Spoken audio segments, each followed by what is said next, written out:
السلام عليكم ورحمة الله وبركاته. اخواتنا واصدقائنا في المجال اللي دايما احنا بنتعب اللي احنا نجيب منتج كويس، وهم بيتعبوا انهم يعلمونا كويس. يعني بنتعلم منكم. طيب خلينا نقول الاعلان بتاعنا النهارده بيتكلم عن البلوتا ريفاين، براند ريفاين موديل اي اتش 721 و 365 و 135. بس في نقطة في الأول هنوه عليها يا جماعة. قطع بلوتا ريفاين الكرتونة بتيجي عليها ريفاين اهي، الكتالوج ريفاين اهو، المكنه ريفاين. الساين ماستر لو هتشتري مني عشان تقص حوالين الطباعه، المكنه دي بتقص حوالين الطباعه ريفاين. طبعا موجود الفليكس وموجود البرامج الاوريجينال كلها موجوده الحمد لله. لان انا بلاحظ ان في ناس تقول لي اي مكنه ناضفه في السوق اسمها ريفاين، اي منتج بتباع ناضف اسمه ريفاين. حاجه غريبه جدا جدا جدا، تعمل مشاكل يا جماعه فيما بعد. المشكله هتقابلك فيما بعد. يعني ده برنامج الساين ماستر هو متعرف ريفاين. يعني انا لما اجي اشتغل على الجهاز اهو، انا هدخل اهو بكل بساطه، تعرفوا ايه ريفاين؟ تبص تلاقي عميل داخل عليا اهو، عميل داخل عليا يقول لي لا مفيش حاجه اسمها ريفاين في الساين ماستر. ايه يا سيدي فيه والله. مش معنى ان حضرتك ما عندكش معلومه يبقى هي مش موجوده. اسعى شويه وانت والله هتلاقيها.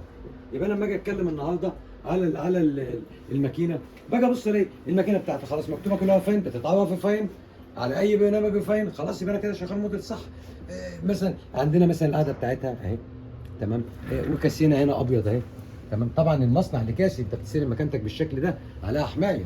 تمام الكلام. يبقى انا عندي المكنه بتاعتي ريفاين، بتعرف ريفاين، كرتونه ريفاين، كتالوج ريفاين، يبقى انا كده شغال صح. انما حضرتك تجيب لي اي مكنه تقول دي ريفاين، لا يا فندم ما ينفعش اجيب موبايل مكتوب عليه اوبو افتحه يديني سامسونج، ما يفتحش اقول له ريفاين شركه كذا المعروفه باسمه. ما فيش حاجه اسمها المعروفه يا فندم، ريفاين ده براند، ما ينفعش تقول المعروفه كده، مش لطيفه على فكره. طيب نرجع بقى للماكينه هنا، نعمل عايز اقول لحضراتكم حاجه بسيطه او ظريفه. يعني لو جينا نبص للماكينه، الزور اللي كان هنا اللي كان عامل ازعاج لاغلب العملاء ما عادش موجود. طب لو انا بعت امر غلط اهو اهو، شوف اهو انا شلت ايدي اهو، بتقوم المكنه عامله وركه وراجعه من ايدي، ما بتخبطش. تمام. نيجي نبص مثلا نلاقي العلامات الصغيره دي اهي عشان العجل. تمام. في حاجات ظريفه احنا مكلفينها، خدمت العميل، خلت المنتج شكله قيم، خلت شكله حلو، خلته براند. النهارده انت شغال على البراند ده، احنا كنا شغالين براند زوم، غيرنا ده وكنا عاملينه براند زوم. الناس بدات تقول لك اصل لا خلاص نرجع البراند زي ما كان ونتعب عليه ونجتهد عليه شويه. تمام الكلام. طب بيجي معاه ايه البراند؟ بيجي معاه مثلا لغايه احنا زودنا عليه، بلاش نقول بيجي معاه، نقول زودنا عليه كابل ارضي عشان خاطر المشاكل اللي يقول لك اصله بيلمسنا اصله بيعمل اهو كابل ارضي يا فندم ولا ضايق حضرتك اي مسمار اربطه وارميه على الارض. والقطر ده عشان بزعل قوي من الناس الكويسه اللي الاقي الحته دي متجرحه، القطر ده يا فندم جاي معاك حضرتك تشده بس تقوم قاطع. ده كده بالنسبه للمنتج بتاعنا، عندنا كل المقاسات بتاعته الحمد لله. احنا ما بنتحداش حد وما بنقولش ده منتجنا، احنا بنقول لحضرتك ده المنتج بتاعنا وده المنتج ريفاين. تمام الكلام. اللي موجود عندنا وكل الشركات زي الفل احنا اقلهم يعني. انما ابص الاقي عميل بيقول لي كام كيلو، هو كيلو ايه اللي كام كيلو يا فندم؟ انت حضرتك بتشتري كاتا بلوتا سوفت وير، مش بتشتري يا فندم. انت جاي تشتري حضرتك حديد خوده مثلا عشان تقول كام كيلو؟ انا لو بشتري بالكيلو ما ادفعش فيه المبلغ ده على فكره. يقول لك اصل كام كيلو؟ لا يا فندم مفيش حاجه اسمها كام كيلو. العربيات الجديده الحديثه اخف من القديمه، معنى كده انها مش كفاءتها عاليه؟ لا طبعا. طيب انا النهارده مثلا اهو هسمع حضرتك صوت اهو، بص حضرتك.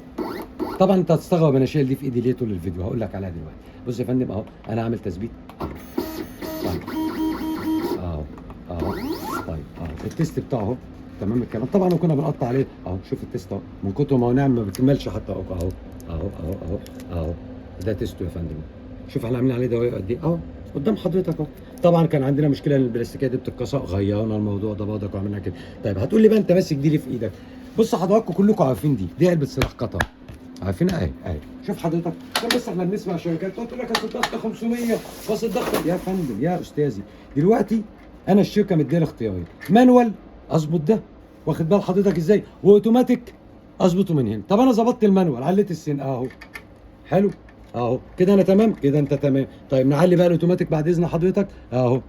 الاوتوماتيك هنا 200 وشويه. طيب نخليها 400 500 600 نيجي بقى على حاجه، ايه المشكله اهو ايدي عليه لغايه ما يجيب اخوه، لان السرعه عندنا 800 والضغطه 500. تمام اهو. انا بس عايز اوصل لحضرتك بس فكره صغيره واخد بالك عشان يعني احنا نتعلم منكم مش انتوا تتعلموا مني. اهي يا فندم العلبه بتاعت حضرتك اهي، علبه اهي علبه كرتونه اهي افرجك عليها وبتتقص على القطر الرفان. طبعا القطر الرفان بيقص حوالين الطباعه، قطر الرفان الاوريجينال بتعرف رفان وبص حوالين الطباعه زي القطر التنس. عندنا الساين ماستر حضرتك بتشتريه بتخليه يقص اهو يا فندم اهو اهو اهو اهو نعمل لحضرتك تيست. اهو يا فندم، انا عملت لحضرتك التيست اهو. اهو احنا اتفقنا ان دي كرتون اهي يا فندم، اهي بص اهي والله العظيم، اهي والله حضراتكم ما بتصدقوا، اهي عشان تصدقنا. اهي يا فندم، اهي تخنها، شفت تخنها اهو. ولو عايز اتخن على فكره عن كده هتخن اهو. وانا كنت عامل فيديو زمان قصص بيه طبقات استيك اهو يا فندم، قصها ولا ما قصاش؟ هتقول لي مش هشرب، ماشي يا باشا، ده انا بشتغل بسرعه. حضرتك اظبط بقى انت الدنيا بتاعتك، تمام كده ولا انا كلامي غلطان؟ ما تقعدش بقى تقول لي اصل الضغط 1000 يا فندم، انت عندك مانوال وعندك اوتوماتيك، اظبط المانوال على خامتك وبعد كده اظبط الاوتوماتيك بتاعك، بس يبقى انا كده حصلت على الدقه المطلوبه. ده البراند بتاعنا او ده الشغل بتاعنا، والحمد لله رب العالمين ونحمد ربنا ان احنا النهارده الوكيل بتاع المنتج ده في مصر ان شاء الله. يعني ما حد يقول لك رفاين يبقى تذكر اسمها احنا عارفين، انما يقول لك انا عندي المشروب اسمه رفاين، لا المشروب ده خلي حضرتك، احنا نعرف رفاين الجينكا جينكا، التنس تنس، ال ال ال ال مش عايز اذكر اسامي كتير بس كلهم والله كويسين، بس نبيع المنتج باسمه عشان العميل لما يحتاج كابل يلف لفته ويقول لي انا عايز الكابل، اقول له اتفضل يا استاذي، مش يقول لي خدته والمكنه عنده فين وما بيشتغلش. ازاي يعني؟ انت المكنه بتاعتك جايه بقى من كوكب تاني؟ يقول لي لا دي مشكله يا جماعه، خلي بالكم افرض انا ما بقتش موجود السنه الجايه حضرتك هتعمل ماكينه ولا لا مفيش كلام من ده. انا اللي انا اعرفه وصلته لحضراتكم. البوضه بتاعتنا في فان اهي، مش مستاهله ان انا اجيب البوضه والله، انا حاططها كده بس عشان اقنع العملاء، مفيش بوضه بتنزل من غير فان يا فندم، ولا كمبيوتر ولا اي حاجه، لازم البوضه يبقى عليها فان. على فكره هقول لحضراتكم معلومه بسيطه قوي، ماركه رفاين اول ميزه نزلت بيها ان كلمه رفاين لو حضرتك عملت لها سبيلنج على جوجل، على ترجمه جوجل، يعني معناها ان البوضه مثقوله. ثقل، رفاين يعني ثقل، مثقوله ضد الصدمات الكهربائيه، ضد عشان كده احنا بنيجي نقول يا جماعه فرصه عوده 24 شهر ضمان، يعني ما تصرفش على مكان تجنيه. هل انا اقول الكلمه دي لما اكون واثق في شغل المنتجي؟